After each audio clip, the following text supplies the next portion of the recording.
બધાને જય માતાજી, જય હિન્દ, જય જવાન, જય કિસાન। રોજનું એક નાનકડું કામ પતાવી નાખ્યું છે અને એક બાજુ તો શ્રાવણ મહિનાના વાદળ ચડ્યા છે પણ વરસાદ 0%।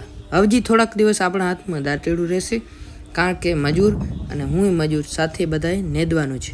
એક બે ઉથલ દઈને ઘરે આવ્યો તો બાપુ ભેહુંને પાતા હતા અને આપણી ઉથલનો થોડોક માલ નાખી દઈએ ભેહુંને અને પાછા રિટર્ન જતી વખતે જોઈએ આ ટેણીઓ કાંઈક અલગ જ મોજમાં હતા, કાંઈ પોતાની ધૂનમાં જોરદાર રમત રમતો હતો।